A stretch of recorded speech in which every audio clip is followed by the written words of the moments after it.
Hey, I'm Mitch. And I'm Greg, and this is Sidenote, a podcast where every episode we tell stories about and then debate a controversial topic. And then we research and splice in all the mind-blowing shiznit throughout so you are entertained while simultaneously learning. Today we are going to be talking about conspiracy theories. If you haven't heard, YouTube is coming under a lot of fire for the proliferation of conspiracy theories. So as people who work on YouTube, we're going to give our take. But first, we're going to tell stories about the conspiracy theories that we grew up believing in. And then we're going to go off on YouTube and other YouTubers who are using conspiracy theories and sort of the biology behind how they work in order to become popular on the platform. Today's Side Notes will be presented by me, Greg, and Rachel. Hey friends, let's get into it. Hi, Greg. Hey, Mitchell, what's up? Not much. We saw Dear Evan Hansen this week. That's something new. Oh, yeah. In Toronto, which was fun. Did you like it? Greg No. thinks it's like a weird... No, you didn't like it at all? No, that I didn't like it at all. It's just I thought it was not well put together. It's like, is this serious? Is this funny?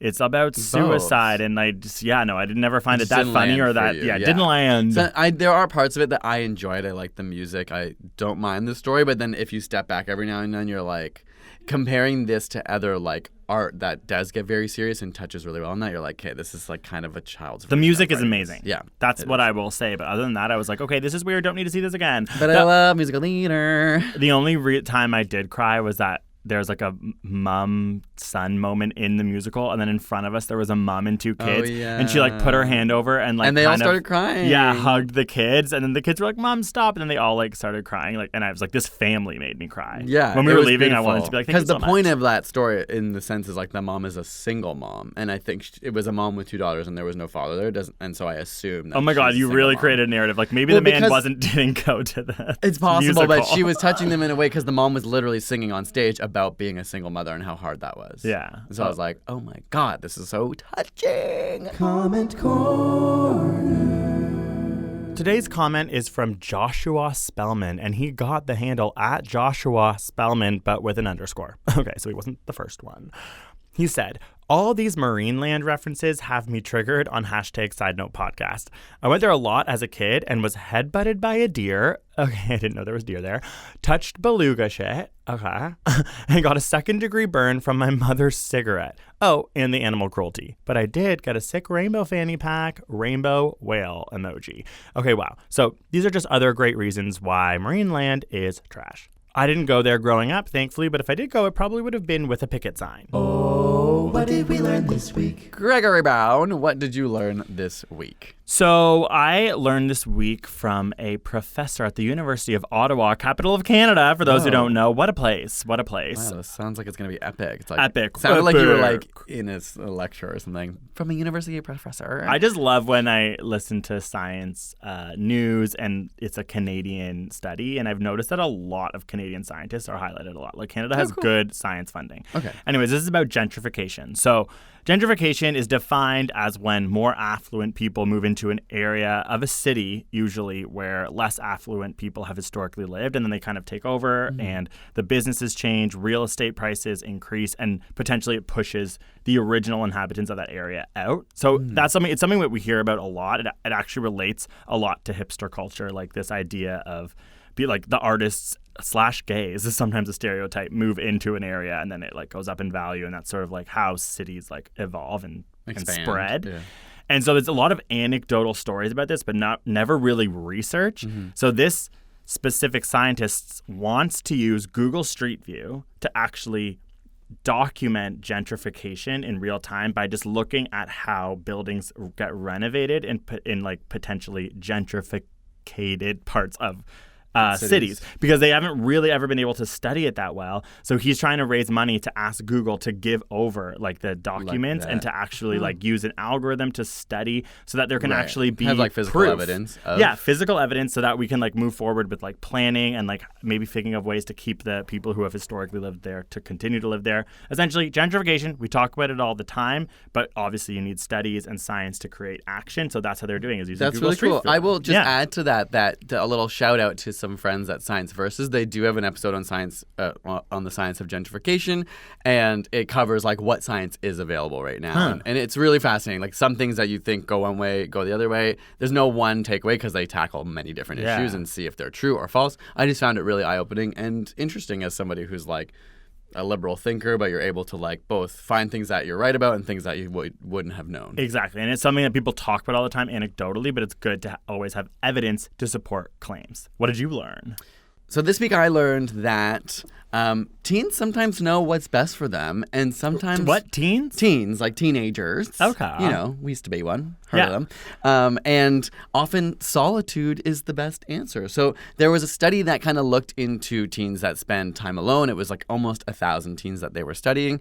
And they found that even though there's a lot of stigma around solitude or being alone, there were certain conditions under which it was actually a really positive trait. And so in general, if a person or a young person was, how do I say this? Like they didn't choose the solitariness, or it was like kind of thrust upon them, then it was associated with go to your room, or just like maybe not having access to peer support groups or friends or things like that. In like that loners? In that case, like being alone was associated with anxiety and depressive symptoms. Yeah. But in contrast, when somebody chose it for intrinsic reasons or because they were self-determined, like, Mom, I'm going my room. Well, okay, you're painting up particular picture, but I just mean like even for us, like when you're like, I want to spend some time alone today, like when you kind of take autonomy of that and go like, I'm going to be alone, I'm going to spend time with myself, it's associated with really positive effects, which included like your well-being, your personal growth and self-acceptance, self-reflection, creative expression, and spiritual renewal. That makes sense. My therapist calls it being full up. Like sometimes there's those moments where like you're around people, like for example, we're around people in our office all day, we're around each other all day. Right. And sometimes it's like every single thing that you or someone says to you like ticks you off, or you're just like if that might be a moment. Stimulation sometimes. Yeah, when you need to be alone, it's like being aware of when you're full up of In the words of Oliver, full up feeling. What? Food. Oliver who? Glorious food. Oliver Stone? Twist. Oh, Oliver Twist. Okay, Mitch was Oliver Twist in the Toronto production of Oliver the Musical when he was younger. Okay, everyone, bring round it back of to the applause. intro, Round of musicals. applause. I just thought it was fascinating because, and it made me self-reflect. Obviously, this was based on teenagers, but probably applicable to many other people. And that idea that when you are alone, sometimes you feel lonely when it's not really a decision you've made, but not to be afraid of loneliness. Don't let the sort of stigma around it stop you from saying like, today I actually am going to spend time alone intentionally. Okay, I'm feeling kind of full up. Peace. Let's turn this recording off. I'm going to go spend some time alone in the corner. Bye. Story time. Story time. Story time. Story time. Today we are talking about conspiracy theories. This is something I think is a very important, controversial subject right now, especially in the minds of us as YouTubers, YouTube proliferating these things all over online. And I think it's a discussion we're going to have throughout the next year, coming years, as we figure out how information and misinformation is, accepted throughout our society. And that being said, I think of you as someone who I feel like you are susceptible to conspiracy theories, the way that you talk about your past, even like people in your family, like kind of like, it's like, why is as that? much as I'm like so offended you'd say that, it's like really true. No, but it's very true. Okay, you know how like when someone tells you a truth about yourself and it like hurts that they know it, but it's like, but you're not, you don't think believe in conspiracies, but at the same time, it's really fun to play with them. Yeah, like, and you don't think I'm being rude by saying that? Like I thought. No. Okay. Because there's nothing you could point to that you actually think I believe a conspiracy. But yeah, growing up, I loved not that I ever was into astrology or magic, but something about those things definitely, even as someone who went into the sciences, was alluring to me. What do you mean? So how did you first start? I don't think I ever had that much exposure to conspiracy theories outside of really popular ones. Okay, fringe. For me, the biggest and most prominent type of theory for me was always to do with aliens and UFOs. Okay. So I was just utterly obsessed with this idea as I was younger, and Maybe because I was obsessed with the stars. Like I was always the kid who'd be like, there's a satellite, found a satellite, look over there at 12 o'clock, whatever, and like explain like 12 o'clock, that's so hard to explain. Yeah, I know, I'm like, that doesn't work with space, Mitch, but like I would always be obviously- the kid who'd be like, oh wow, I totally see that satellite, You but know I would what's never so see it. fun? When you have like a flashlight that's so bright that it's like a lightsaber in the sky and you can actually like point with it. Oh yeah, especially if there's a bit of mist. Yeah, that exactly. really helps. Anyway, so like for so long, a couple of my friends and I would always be looking into like UFO videos. I loved the idea of Area 51. But and, is like, this TV shows, the internet? I mean, sometimes TV shows. I think it was like we were the early generations of the internet and these weird websites being made that hosted like video clips that were of like blurry things in the sky or like shooting things through the sky. And I remember like watching so many conspiracy Area 51 videos about like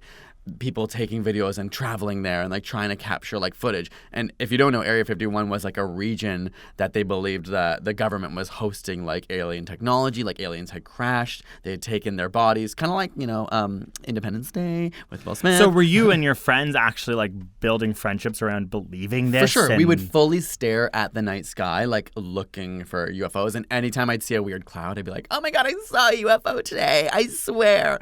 But I just remember one distinct experience, like, and in retrospect, I'm like, I guess it could have been a shooting UFO? star. Oh. No, but it was the brightest thing I've ever seen in the sky, and the way it moved was very scary. And it was just like shone in the sky and then fell down slowly and then just disappeared. But and to this day, I have never seen a shooting star look like that. So it just like, we were all screaming. Okay, you have heard it here first, people. For those, First-hand evidence. there was a UFO spotted above Guelph, Ontario in the year 1998 by Mitch Okay. But I'm just telling you, it I'm was letting real. you know how much deeper this gets, though, because this is where the true conspiracy starts, and this is where, like, I'm in, you know, grade, I'm like 11, 12, like starting to use the internet, like early internet days. There was a really big conspiracy about this thing called Planet X. Have you heard of that? Some people also Honestly, know of it no. called like Nibiru or something like that. Okay. So basically, wow, there was this. I was fully not in this realm. I was like on these forums. I was on like the forums sucking my thumb early and listening to days. Celine Dion. Okay, continue. So there was this theory and belief in people who perpetrated it that there's Planet X is like this massive planet about 4 times the size of Earth that is in the sun's like in rotation with Earth, but so far out we couldn't see it. But every 3,700 years or something like that. in rotation with Earth or in rotation with the sun? with Because you gotta the get your sun, facts straight if you believe this. But the way that people would like, and I didn't understand science at this time, so like the idea was that it was gonna like part of its trajectory would be to pass Earth every 3,700 years, and they believed. Well, there was 2 different theories here. One was that the planet itself was going to just like cause havoc on Earth because of like its gravitational pull. Like they would say like the Earth's magnetic field was going to flip and all these kind of things that were supposed to bring apart doomsday. But the one I was more into was like that this Planet X had aliens on it. And every 3,700 years, they would interact with humans. And that was the basis for, like, gods in the original, like, from, like, ancient civilizations. Had seen, like, UFOs come down. They had helped them, like, build the pyramids. Like, I had all these beliefs that maybe, like, aliens would... It was supposed to be, like, in 2003, they were supposed to come back. The planet's, like, on the trajectory again, and the aliens will be you back. are so... I'm like, you're convincing me the way you're speaking. Okay. I just remember being on forums and, like, reading and telling people, and, like, people telling me... Were you like, Mom, the aliens are gonna come? I just think I would tell my friends about it. I don't think I ever told my mom because I was at that age where I like wasn't like discussing my conspiracies with my mom. But yeah, I genuinely believe that. And then I don't know. I guess I just fell off of the bandwagon eventually when it like didn't happen. What are the odds that aliens actually exist? Well, there's actually an equation for that. The Drake equation is a probabilistic estimate of the number of extraterrestrial civilizations within the Milky Way galaxy. Now, this isn't super accurate math, but rather a back-of-an-envelope estimate. But it's a fun thought experiment, so let's go through it anyway. Number 1. When we talk about extraterrestrial life, this equation isn't talking about some measly bacteria. We're talking about intelligent life, capable of communicating with us.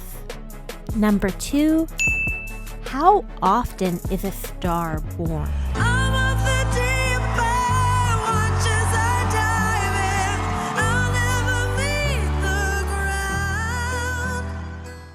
Astronomers have calculated this out as a couple, aka 1.5 to 3 stars a year. Now, that may sound insignificant, but when you consider that the universe is billions of years old, it really adds up. Number 3, how many of those stars have planets? In this experiment, yes, you can be an alien in a little spaceship, but you also have got to have a home-based planet.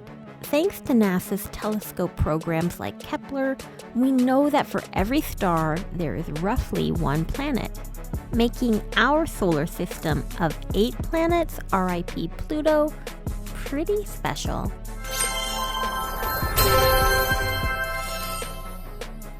Number 4. Of those planets, which fraction is capable of supporting life? This comes down to a lot of conjecture and opinion, such as that all life requires water. And for that to be the case, the planet must be in the habitable zone. That means it's not too close to its star because then all the water would boil away, but it's not too far away because then all the water would freeze. The last set of requirements is also a lot of guessing. Number 5, what fraction of life-bearing planets actually develop intelligent life? Number 6, and of those planets that do have intelligent life, which of them actually have the technology to communicate with us through interstellar space? For example, whales are extremely intelligent, but to our knowledge, they don't have technology to send messages into space. But maybe they do, that would not surprise me. That would be so cool. Okay, number 7. The length of time these civilizations are around before, say, an asteroid destroys them, or they have a nuclear war. If you combine all these estimates together, conservatively, it is less than 1, meaning we are alone. But before you stress out, other estimates suggest that there are as many as 100 million civilizations. So, though this is a fun thought experiment, we still have a way to go to discover if life really is out there.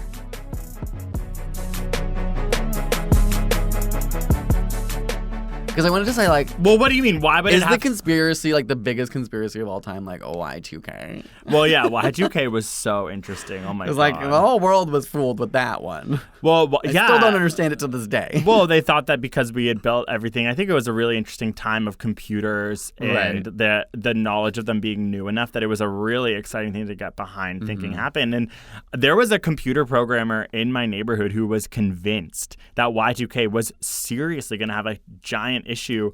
And they were my intelligent. uncle couldn't be at New Year's Eve because he had to be at his job in case something happened. Well, what was his job? He works for the government, but he works in computers. Yeah, that's what I mean. Like, it was obviously a conspiracy theory in the end, I'm sure, to some extent. But there was a lot of, like, important people convinced that something might go wrong. Retrospectively, I'm like, were we not all just believing the my craziest parents conspiracy? were like, I think, again, like, I wasn't that into conspiracy theories, that they were kind of like, lol, Y2K, not a big deal. But then when this really, like, their only computer science friends started to freak out, like, my parents bought water in canned goods. No. Yeah, I remember that. I remember that because they were just like, well, we might as well. Frank over here is, That's like, true, kind of like, confused. What's the worst that could happen? Yeah, and I just why not be remember, like, prepared? being so weirdly excited for that New Year's, and just, like, when it hit, like, nothing happening, being like, okay, good. Disappointed. Oh, I was like, well, that was boring. The lights didn't even turn on. Yeah, like, hoping like that. So the conspiracy theories that I believe in are as of late. Oh, wow. Like what? So one of my personal faves is that Avril Lavigne has actually died and been replaced by a body double. Have you heard this conspiracy theory? Never, ever. I've heard that about, like, the Beatles drummer Ringo Starr, I think, or some famous people like that got replaced. But you didn't know Avril Lavigne? No, so Avril Lavigne currently walking amongst us is not the Avril Lavigne that we remember, the skater boy aficionado. Okay. It is actually that she has passed away and she has been replaced by a new person. By a lookalike, by a By a doppelganger. lookalike, also very similar voice, but I mean, it is. I don't exactly know the details of it, but if you go on Tumblr, there are a lot of specific When did it change? Like, when was the crossover? Oh, about 6 years ago, May 17th, I believe, was the exact date. Actually? Like, do people believe that that's the date? I kind of made that up, but I mean, it has a ring to it to me. Like, people, like, analyze her voice, and they're like, it's slightly different tone ever since I 2000. love Avril Lavigne. Growing up, I grew up in a small town of Napanee. I love her. Napanee, near Ontario, my dad used to drive. When we would drive by it, he would, like, turn into Napanee, and I would, like, scream, and I would get the Avril Lavigne pizza at the pizza place. Oh, my God. Oh, I loved her. And honestly, she was making hits, and then I don't know, 6 years ago she stopped making hits. So where did that brain go? Okay, so that's one. The other one is, I don't know if this counts, but Poot Lovato. Do you know about Poot? Love Poot. I love Poot Scoot and Boogie. So I don't know if you guys also know this, but Demi Lovato has a sister who she kept in a basement for years, named Poot Lovato, who came out recently to say that, in fact, she had been captive down in a basement for years, and there hasn't been much talk of her recently, but she does exist. There's pictures of her online, and I think that's a conspiracy theory that I definitely bought into. Wow, you actually believe that? That Poot Lovato is real? Yeah. A lot of people laugh at Poot Lovato, but I'm like, no, that is she needs autonomy. Yeah. And I love her. Haven't you heard her song? No. My name is Poot What are you She sounds a bit like a snake, like she's almost like speaking in tongues. Anyways. So weird. It's a really great song. Look it up. Okay. But on a more serious, like, contemporary note, we both saw Us this week, and I don't want to give any spoilers, but at the beginning of Us, the daughter mentions a conspiracy theory that I thought was interesting, that I didn't know about, but I knew about the science of, and that is that in the 60s, so water fluoridation is what it is called, and it's when we put fluoride into the water. America does this, Canada does this. Depends on the city, like different cities do. Yeah, different cities out. and it's helpful. It helps stop tooth decay because fluoride is really important. And the way that you get it is like what's in your toothpaste. Yeah, but the government is deciding to do, in my opinion, something that is good for the health of their society. But there's a really big conspiracy theory that this was like a way to like get rid of waste, or in Us, she talks about how it's like actually the way that the government controls our brains, or like whether or not this is actually like damaging. But as a scientist and someone who doesn't believe in conspiracy theories, it's like, no, it reduces cavities by 35% in children and 20% in adults. Like, it's an important thing. But that sort of framework of the daughter saying that in Us being a conspiracy theory, I think is an important part of that movie. Yeah, and I don't want to give any spoilers, but it and, plays into that idea of conspiracy theories being like embedded into like the culture of America and how we sort of live.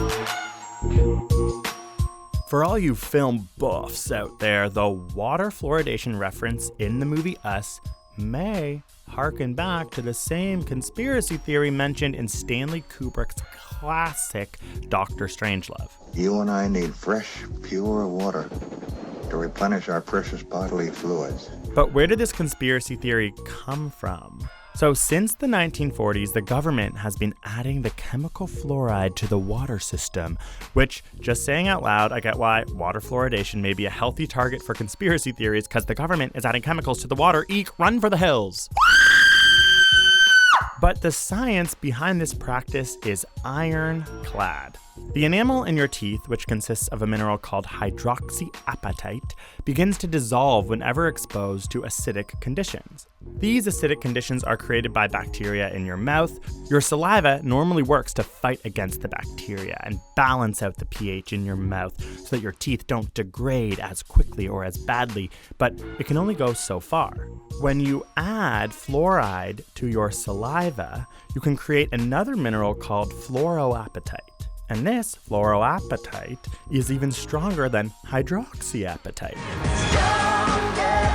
Therefore, if you have fluoride in your saliva, which you get from drinking the water, which the government fortifies with fluoride, you make your teeth's enamel more resistant to dissolving. It even helps to fight off bacteria and essentially leads to less cavities across the population. So thank you, chemical water. However, almost right from the start, water fluoridation was thought to be the beginnings of a Russian plot to instill a communist socialist regime in America. Do you realize that fluoridation is the most monstrously conceived and dangerous communist plot we have ever had to face? Others cited Aldous Huxley's Brave New World and their beliefs that water fluoridation was really just a way for the government to drug the entire population. Later, theories built upon this idea, claiming that fluoride poisons parts of the brain, making the population more docile and easier to control, and this is what is referenced in Us. But the truth is that the Center of Disease Control and Prevention identified water fluoridation as one of the 10 great public health achievements of the 20th century. If you're in America or Canada or many Western countries, you can very much thank it for the fact that you have decreased cavities. Nevertheless, similar to what we're seeing presently with vaccine hesitancy, the conspiracy theories persist despite overwhelming amounts of scientific evidence. And I think, I don't know, this is leading into our debate / go off about where we are in this state of believing in conspiracy theories. And I'm curious because I want to go off. I think it's really damaging, but of course, yeah. I wonder if you're maybe a little bit different because you grew up with them and you're not like damaged by it. Like you learn to think critically. True. Yeah. We'll have that discussion. It'll be interesting. Before we get there, I don't know if you have anything else to say about conspiracies. I have like one more absurd thing I want to tell you about. Okay. I have two others, but I'm just going to tell you one. Okay, do the one. One is like I actually gave my little brother a conspiracy theory that I invented when we were young. Whoa. I don't know if I ever told you this. When he was young enough to believe it, obviously he doesn't believe it now. So I told him, we were obsessed with Pokemon when we were little, like both the TV show, the game, the cards, everything, like all my brothers and I. So my little brother is like 7 years younger than I am. I told him that he could become part of the Pokemon world, like it actually existed. Like he could become Ash or whatever? Yeah, like he could go and live in a world where he could like throw Pokeballs and catch Pokemon. All he had to do was get sucked up by the vacuum. And then that in the vacuum was the whole world You of are Pokemon. such a troll. The vacuum? Okay. So I would be was he like- like trying to shove his foot into it? No, so like I was like, "Do you want to go, Mike?" Like, and he was like, "Yeah, kind of." And then I'd like go get the vacuum and turn it on, and be like, and I'd be like, "But Mike, once you're in there, you can never come back." And then he'd be like, "No!" and like screaming, crying. I'd be like, "What? You don't want to go? Like, it'll be so cool in there." But like, yeah. So whatever happened? Did he ever commit and then jump face first into the vacuum? I mean, obviously, no. It always ended up him being too scared because he like didn't want to never be able to come and see his family again. But That's yeah, the beginning of like a kind of years, bad Pixar movie or something. Yeah. Like, you know what I mean? It's like you to get this an day, owl. whenever I see like a central vac, I'm like, wow, that leads to Pokemon. There's something in me that has like A convinced central? my- Did you guys have central vac? We did, yes. We lived not in the city, so we had like garage with a So then vacuum you thing. vacuum. I always never really even knew what that meant. It's like you vacuum into your wall. into your wall, which then brings the pipes into the like dust bin in That the is garage. truly insane to me. Separate episode called Central Vac. Is it worth it? Wow, that's going to absolutely go viral. All right, well, we'll be right back with our proper go off on conspiracy theories after this short break. Thank you so much for listening to this pod. If you want to contact us, use hashtag Sidenote Podcast and tell us what sort of ideas or controversial subjects you want us to tackle next with some stories, science, and debate. And, of course, as always, make sure you rate on whichever podcast app you are using this podcast and leave a review. We want to read them, we want to learn from you, and we want to see what's up. Okay, let's get back into the go off section.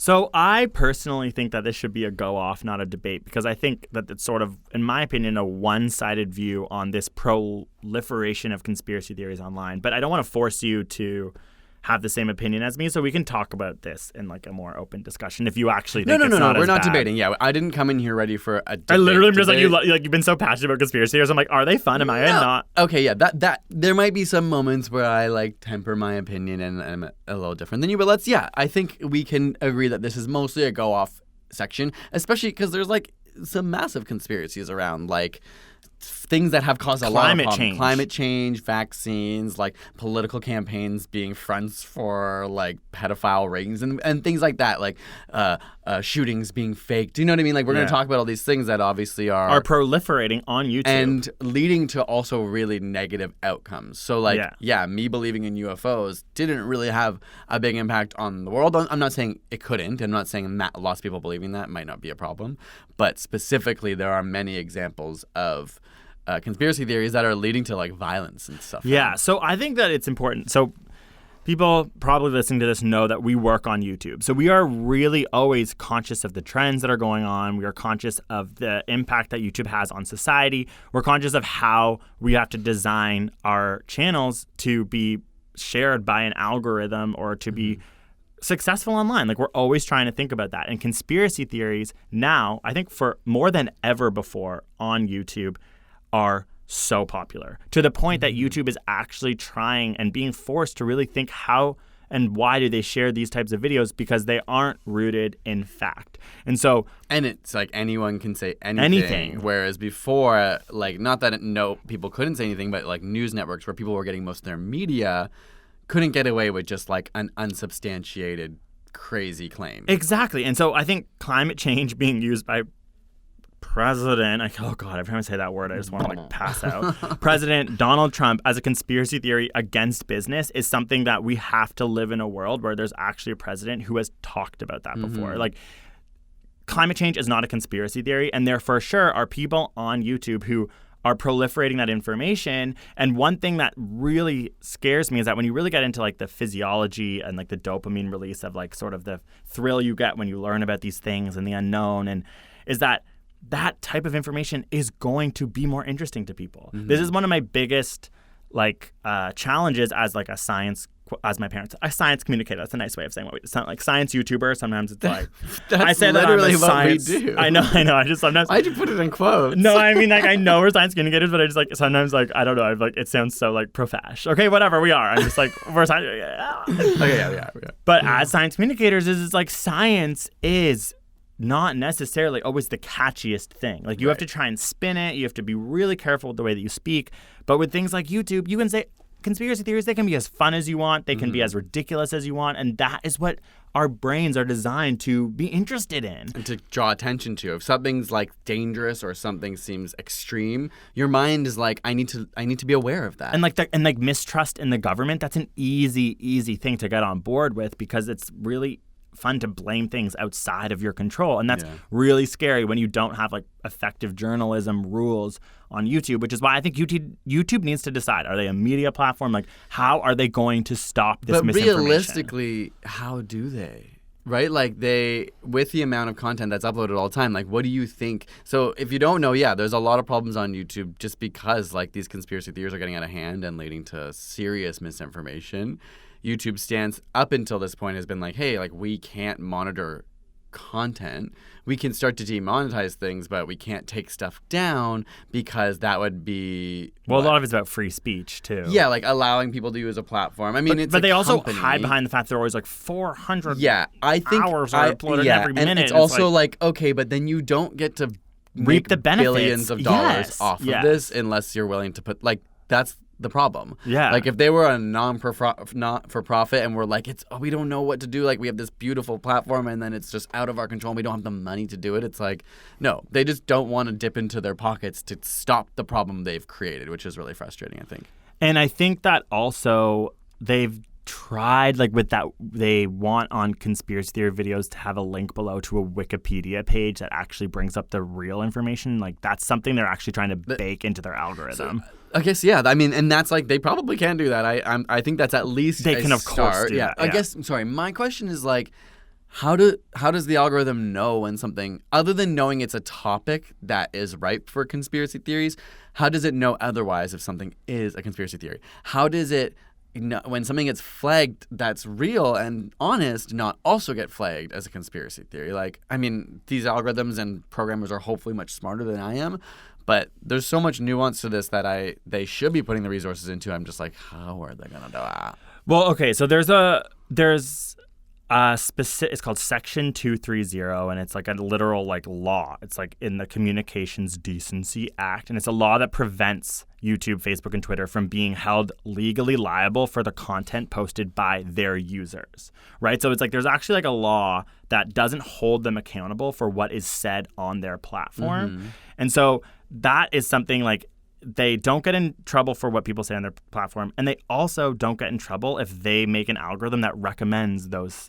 specific videos. Right. So I'm like, if law came into place that said, you know what, your platform cannot proliferate misinformation about vaccines, cannot proliferate, then they would have to obviously work under that law so they don't continue to get sued, and it would change. And I'm also like, even if the law isn't holding them accountable for everything on their website, it can and should be holding them accountable for what they recommend. Yeah. Exactly. Your algorithm is purposefully, and maybe not like consciously by human brains, but choosing things like people are more likely to click on a crazy title and thumbnail that's really divisive and really controversial.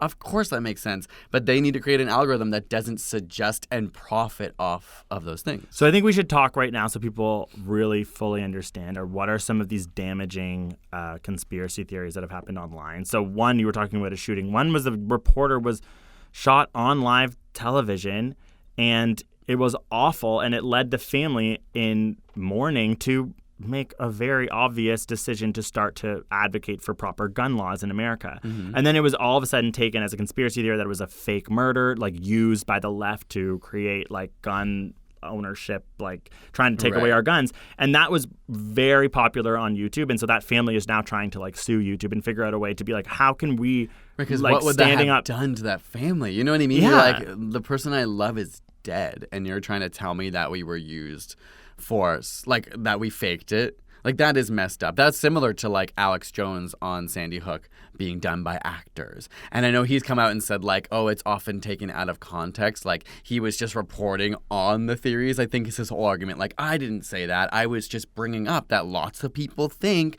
that this is paid actors. And it's like, that's bullshit to me. Like, you can't just say you didn't say it because you were just telling what, like, if you're on a massive platform sharing information and you're like, all these other people think Sandy Hook is fake, so maybe it is, like, and now he's protecting himself by saying, like, I said maybe, and like I was talking about other people. It's like, no, that is literally spreading a conspiracy, which has led to those families being literally harassed, not just online, in person, people showing up to their homes. So many of the families of survivors have had to move multiple times. It's devastating, It's ruined. honestly. You think as though, like, the shootings weren't enough. Just recently, a couple of people, like kids and parents involved in that were survivors, have committed suicide because they're like, obviously their lives, not just from like people necessarily coming and saying it was fake. But that's something that I never thought like humanity would have to deal with, is the repercussions like in the that turmoil angle. of somebody who's suffering so much and then spinning it to make them suffer even more. Which is why I do think this is a go off, because I think conspiracy theories now, especially proliferating on a platform like YouTube,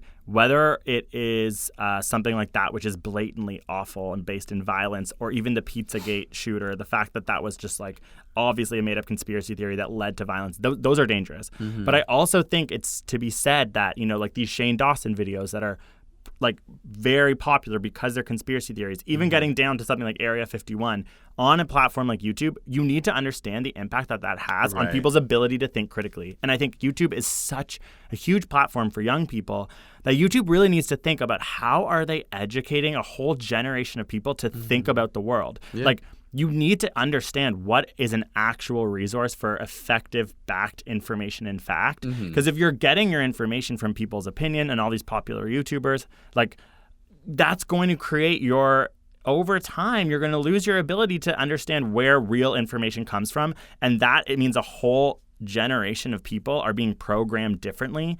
And that could have a huge impact on society. And YouTube, like, we have been baked into this culture for 7 years. There was a time when it was like, we both were on board. We're like, YouTube is going to change everything. Like the hope for the future. It's the freedom. Anyone can say whatever they want, and that is going to be good. And we are living through a really interesting time in history where we're like, hold up, wait. It seems obvious now, but that's not good. Yeah. You need to have key holders in some capacity. For example, journalism, there needs to be editors and fact checkers so that when you read the information, you know you're getting it from a viable source. Right. And it's like, and I'm scared.